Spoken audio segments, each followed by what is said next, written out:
So we finally got some brand new Hogwarts Legacy gameplay. Just because it's been delayed doesn't mean we're left completely empty-handed. We have a first look at the four houses and their respective areas with the Gryffindor, Hufflepuff, Slytherin and the Ravenclaw options you'll get to pick and explore in the full game. Some more juicy gameplay details in there and other stuff along the way, so let's begin. Now, choosing your house is done at the start of the game in Hogwarts Legacy, and so far it seems to be led at your discretion rather than being something arbitrary like, for example, a quiz or whatever. We finally had 4 new videos that shows both the interior as well as some brand new gameplay, all looking very unique, all the way to the background music that plays throughout them to better reflect the character of each of the 4 houses. So Gryffindor, lots of red and gold going on, almost having a royal feel to it that I really like, but also looks kind of dusty. Meanwhile, Hufflepuff, with the round doors and lots of green/vegetation in every single corner,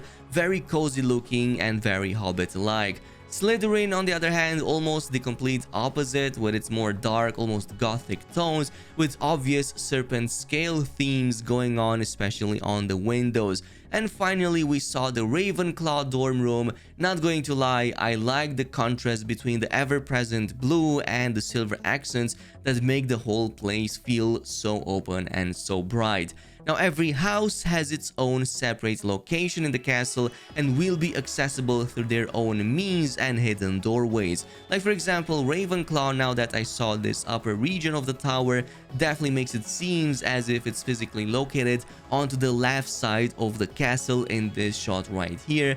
In terms of the cool factor, Slytherin definitely seems to win the contest here with possibly the coolest entrance, which is kind of like the serpent archway that slowly reveals the hidden door. Hufflepuff is also pretty awesome with the Hobbit nest, and of course Gryffindor hidden behind a massive painting. Finally, Ravenclaw features, well, basically, I guess, a door with a raven on it that closes its wings when the door opens to let it open, so I kind of like that. Functionality-wise, not much has been said, but there were a few hints that we got here and there throughout the gameplay. Like, for example, we do know that all of these 4 sections will feature separate sleeping quarters. We know that from the previous state of play that showed a player character waking up from a bed in the Gryffindor room, so it's totally possible to go there and sleep, maybe advance the time. It's likely that this is also the place that will let us access the wardrobe feature, try out new outfits that we've unlocked through gameplay and other means, maybe even apply other customizations to our characters. It definitely seems to fit that theme. Moving on though, in terms of mini games, it's likely that these are the locations we will find at least a few of them in, possibly other side activities too, and we've seen a few hints in some of these backdrops. I would not take these as a 100% confirmation just yet, but it's quite noteworthy to mention that, for example, in the Slytherin room, we saw a set of wizard's chess sitting right here on this table, possibly indicating a minigame involving that. Pretty sure I saw Queen to H4 moving on its own at one point in this shot, and the same moving team by itself can be seen in the Gryffindor tour video, which features a floating deck of cards that arrange themselves here in front of us on this very table. As many fans pointed out, of course, there's no 100% confirmation on this just yet, and we also did not see any button prompts appearing on top of these sets when the character got close to them.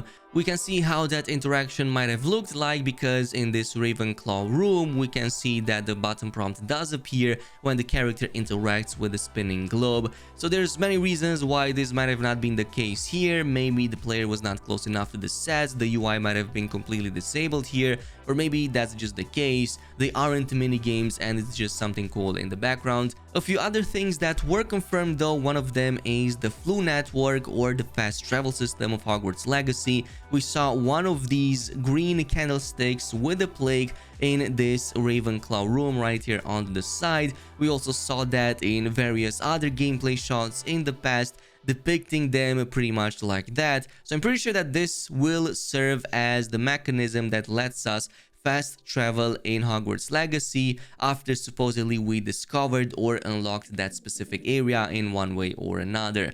Also 100% confirmed, since we were on the subject of minigames. A bit of a bummer also, but there's not going to be a Quidditch minigame in Hogwarts Legacy, unfortunately, at least not part of the base experience. We know that because the German FAQ version, which mentions that unfortunately is not going to be a part of the game. However, it did confirm that there are broom races in the final release, and we already know that flying brooms and mounts can be used to explore new areas or just traveling around and having fun.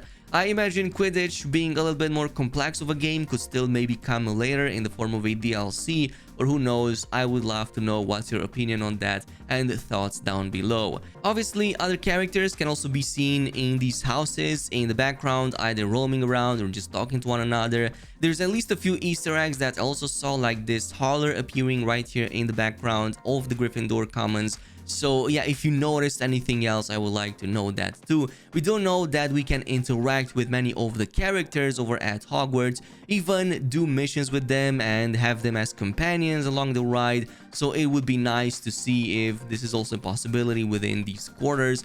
I can also totally see each of these 4 houses, which I would imagine function kind of like as factions or the equivalent of that in Hogwarts Legacy, having their own story arcs to get involved with, and maybe even have some unique specific rewards at the end of these quests. It's usually the way it goes with these types of games, but again, maybe it's just speculation on my part, or maybe just wishful thinking. Personally, I just want to see more involvement of these houses with the overarching story, maybe even influencing the end of the game. That would be really awesome. Now, on to a final note, let's also talk about some of the free rewards you can go ahead and claim right now. You can get a free school robe specific to each of the 4 houses, a skull mask, and also a wand by linking your Harry Potter fan club account to the Warner Brothers Games account. So the fan club website also has a bunch of quizzes and other mini games. If you're like a fan of the series, you probably already know about that. You can also like choose, or well, in this case, complete a quiz, and it will like shoot out one of the 4 houses for you. And if you were wondering if this locks you out of some of the other outfits or other house selections in the full game, no, it does not, so do not worry about that. We have confirmation from the game's comms manager that you will still have the possibility of playing with other houses in the full game regardless of the choices you have on the website. There's other exclusive items in there that can be dependent on the vendor and even the country. For example, I know that Amazon France has an edition that if you pre-order also comes with the astronomer's hat. I think it looks really awesome, but there's probably gonna be other variants of it in the full game too. This is of course going to be on top of the pre-order bonuses that you already get and the deluxe edition exclusive items. So for the standard edition pre-order, this also comes with the Onyx Hippogriff mount, which looks kind of basic but is a welcome addition. But it definitely seems that the company is trying to push people to the deluxe edition that has a lot more features and items going for it, including the Dark Arts pack that comes with a Thestral mount and all of the other skins and clothing pieces that you get alongside this, with the most probably important of them, 72 hours early access for anything that is deluxe edition or above, which you don't really see that often for AAA games nowadays, but it does happen from time to time. In any case, this is it with Hogwarts Legacy. If you want to see more on that on the channel, let me know by leaving a like on this video and subscribing, maybe even activating that notification bell. Thanks so much for watching, and I'll see you guys next time.